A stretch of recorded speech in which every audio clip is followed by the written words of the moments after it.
नमस्कार, कैसे हैं आप सभी? दुआ और उम्मीद दोनों है कि आप सभी बहुत अच्छे होंगे। तो बहुत-बहुत स्वागत है आपका आर ए ओनली लव पर। भूले तो नहीं होंगे आप और भूल भी नहीं सकते। तो सबसे पहले तो बहुत-बहुत शुक्रिया, बहुत-बहुत धन्यवाद कहूँगी, मेरी फ़िक्र करने के लिए। भले ही आप लोगों ने 3 सेकंड के लिए ही मेरी फ़िक्र की हो, लेकिन की तो ज़रूर होगी। तो उसके लिए बहुत-बहुत, बहुत-बहुत धन्यवाद और आपकी दुआओं के लिए बेइंतहा शुक्रिया। तो अगर आज आवाज़ अगर धीमी जाए, थोड़ा-सा डिस्टर्ब होकर जाए, तो आप लोग एडजस्ट कीजिएगा। तो ये तो रही मेरी बात। चलिए एक अब छोटा-सा रिकैप ले लेते हैं। अपने बदन पर टॉवल लपेटे हुए रिधिमा बाहर आती है, जिसे देख के संजना अपने आप को रोक नहीं पाती। वो अपनी बाहों में भर लेती है रिधिमा को, अपने जज़्बातों को, अपने होठों से, अपनी छुअन से एक दूसरे को मालूम करवाते हैं ये दोनों। साँसों की बेचैनी ऊपर की तरफ बढ़ने लगती है। संजना वो सिर्फ़ अपने क्या कहूँ उद्देश्य में फ़ोकस करती है अपने उद्देश्य पर और वो बस आगे बढ़ती चली जाती है, मगर रिद्धिमा संजना को रोक देती है, ये कहकर मुझे थोड़ा वक़्त चाहिए। तो यही था रिकैप। चलिए, अब इन दोनों को थोड़ा-सा डिस्टर्ब करते हैं, काफ़ी आराम दे दिया है मैंने। संजना के ऊपर सोई रिद्धिमा की अचानक से नींद खुल जाती है, जैसे उसने कोई ख्वाब देखा हो। उसकी साँसें ऊपर-नीचे होती हैं और उसके रोएँ खिल उठते हैं। उसके लब मुस्कुरा देते हैं, एक खुश्क वाली हँसी। संजना की नींद थोड़ी गहरी लग रही है। रिधिमा अपनी गर्दन बड़ी सावधानी से हल्का-सा उठाकर अपनी नज़रें ऊपर करती है, तो संजना के चेहरे को देखती है। उसके चेहरे की मासूमियत, उसके चेहरे का सादापन देखकर रिधिमा की आँखों में भी सहजता आ जाती है। वो मुस्कुरा देती है और उसके होठों के सामने जो भी हिस्सा संजना के चेहरे का होता है, वो उसे चूम लेती है। फिर उसी सावधानी से वो अपने आप को और थोड़ा-सा हटाती है संजना के बदन से और अपनी कोहनी पे सहारा लेकर उसे देखती चली जाती है। सच में, ये सच में है, मगर कैसे? अपने अपने ऊपर हैरान होते हुए रिधिमा सोच रही है, मुझे क्यों मुझे क्यों इसकी बचकानी हरकतों पे गुस्सा नहीं आता?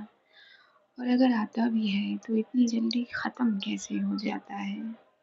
जबकि मुझे बिल्कुल पसंद नहीं है इस तरह की अनमैच्योरिटी। फिर क्यों?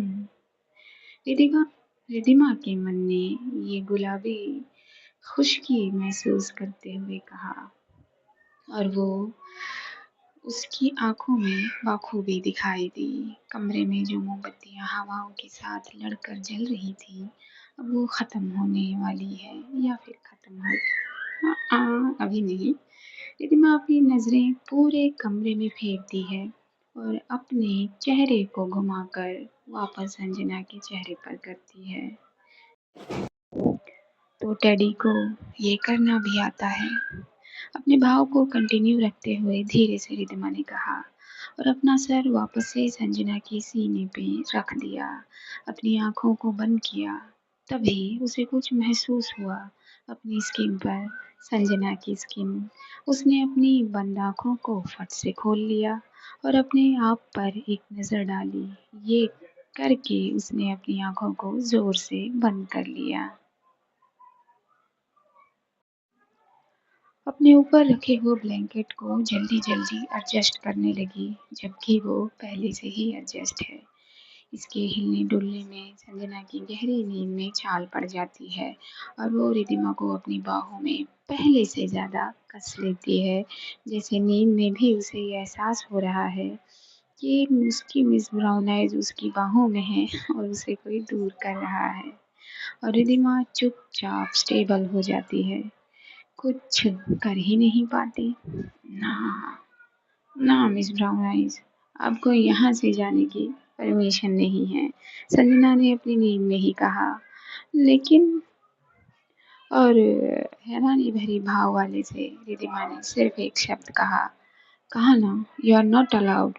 संजना ने ये कहते हुए अपनी नींद को आगे किया। रिद्धिमा ने अपनी लाचारी को फिलहाल लाचारी कह सकते हैं, अपनी लाचारी को एक्सेप्ट किया और खामोश हो गई। रात के पहर ने तेजी पकड़ी और सुबह की किरण कमरे में दाखिल हो गई।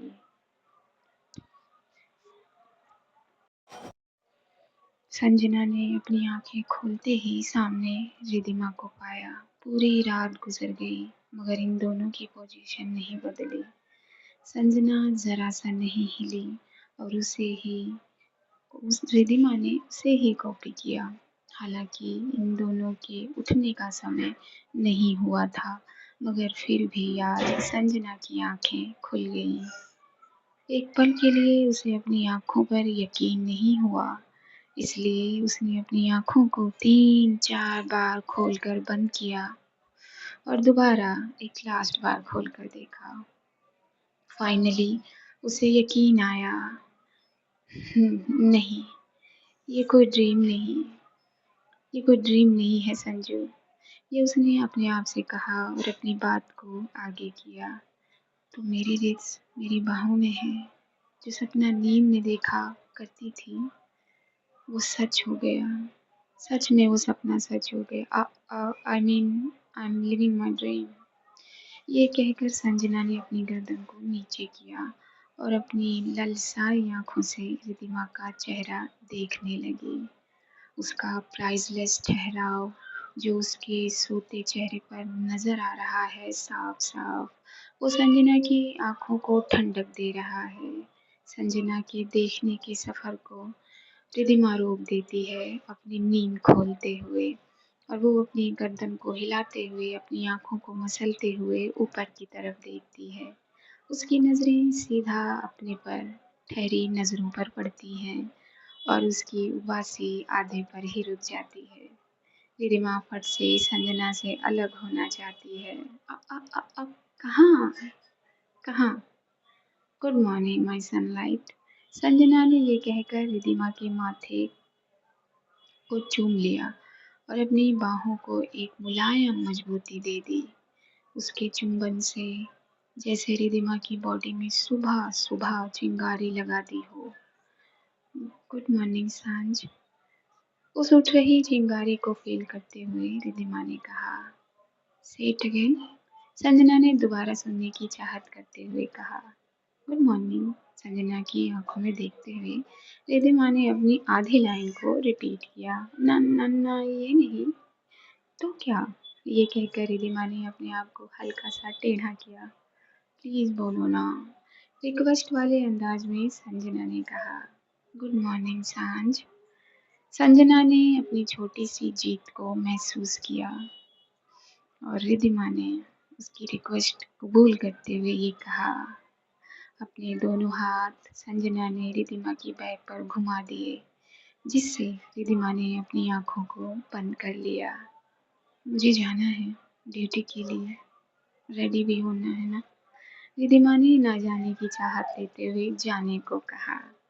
हाँ जाना तो है मगर छोड़ नहीं रहे ना ये दोनों। कौन दोनों? रिधिमा ने ना जानने वाले अंदाज से पूछा। यही जो बहुत कंफर्टेबल हो गए हैं मेरे चेस्ट पे, छेड़ने वाले अंदाज में संजना ने कहा। व्हाट? हाँ छोड़ो, बदमाश हो गए आप। ये कहते हुए रिधिमा ने अपने आप को छुड़ाना चाहा। ओके ओके, संजना ने हंसकर ये कहा और अपनी बात को आगे किया। Okay miss brown eyes. इस बार संजना की आवाज में थोड़ी गंभीरता थी। Miss brown eyes. संजना ने फिर से गंभीरता से पूछा। हाँ? रिधिमा ने बेबाकी वाले अंदाज में कहा। कुछ देर तक संजना हिचकिचाई। मिस ब्राउन आइज, ये आपके बैक पर स्कार कैसा है? संजना ने अपनी हिचकिचाहट भरी आवाज में पूछा। ये सवाल करते ही रिधिमा के भाव बदल गए और रंग आ गया उसके चेहरे पर एक अलग, जो स्याह तो नहीं था मगर कुछ ऐसा ही था रिधिमा की धड़कन की रिदम बदल गई, खामोश हो गई वो, और एक अलग भाव वाली खामोशी। क्या हुआ? अपने हाथों को बैग पर सहलाते हुए संजना ने पूछा।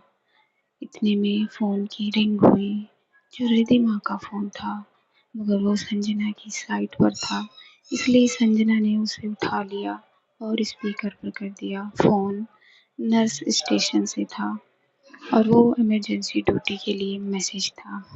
मैसेज पूरा हो जाने के बाद संजना फोन रख देती है, मगर रिधिमा अभी भी वो खामोश है। संजना को ये एहसास होता है कि उसने कुछ गलत पूछ लिया, और रिधिमा का ऐसे चुप हो जाना उसको यकीन दिलाने लगता है कि उसने कुछ गलत किया। अगर आप कुछ नहीं बोलना चाहती तो इट्स ओके, संजना इतना ही कह पाती है। मुझे छोड़ो, मुझे जाना है ड्यूटी। रिधिमा ने संजना की बात को पूरा कर दिया, और ये बात संजना को अजीब लगी और वो हैरान भी हो गई। आई एम सॉरी अगर मैंने कुछ गलत पूछा या कहा, संजना ने अपनी परेशानी से कहा। I have to go. Ridhima के सारे भाव अब एक ही भाव में बदल गए। ये सुनकर ना चाहते हुए भी संजना ने अपनी बाहों की पकड़ को ढीला कर दिया। क्लोज योर आइज, रिधिमा ने धीमी आवाज से कहा। संजना ने बिना कोई विरोध किए ये बात मान ली। उसकी आंखें बंद होते ही अपनी टॉवल लपेटते हुए रिधिमा चुपचाप बिना कुछ कहे वॉशरूम चली जाती है। संजना इस बात और रिधिमा के ऐसे बिहेव से हैरान तो होती ही है, मगर परेशान भी होती है। मैं ड्यूटी पे जा रही हूँ, बेड पर बैठी संजना से रिधिमा ने कहा। अपना फोन उठाया और इस कमरे से चली गई। क्या हो गया मिस ब्राउना इसको? मैंने ऐसा क्या कर दिया? और संजना बहुत परेशान नजर आई, बहुत ज्यादा। अभी तो सब कुछ ठीक हुआ था और ये सब। आह, ये कहकर संजना भी बहुत बहुत लाचार नजर आई और वो रेडी होकर अपनी ड्यूटी पर चली गई। रिधिमा अभी लोकेशन पर गई नहीं है, उसे डॉक्टर मेहता ने बुलाया था, मगर संजना उसे अपने स्पेशल वार्ड में संजना अपने स्पेशल वार्ड में चली जाती है। ओए, क्या हुआ? तेरा चेहरा ऐसा नहीं होना चाहिए था, नेहा ने मजाकिया अंदाज में रिधिमा से कहा। शुरू मत हो जाना अब, चल लोकेशन आया क्या? रिधिमा ने बात को टाल देने वाले अंदाज से कहा। ले, तूने नाम लिया और लोकेशन आ गई। अपने मैसेंजर को देखते हुए नेहा ने कहा। तू वैन पे पहुंच, मैं अभी आई। कहाँ जा रही है तू? नेहा ने पूछा। अरे, लॉकर से कुछ लेना है। जैसे एक दोस्त के साथ मुंह बनाया जाता है, रिधिमा ने भी वैसे ही मुंह बनाकर उसका जवाब दिया। हाँ हाँ ओके। नेहा ने भी उसके मुंह को कॉपी किया। रिधिमा अपने परेशान मन के साथ लॉकर रूम के चेंजिंग सेक्शन में जाती है और मिरर के सामने थोड़ा सा टेढ़ा होकर अपने बैग को देखती है। उसे वो स्कार आधा नजर आता है। उस दाग को देखते ही उसकी आंखें पानी से भर जाती हैं। थोड़े पल आईने को देख लेने के बाद वो वापस अपने बैग पर अपनी टी शर्ट ठीक करती है।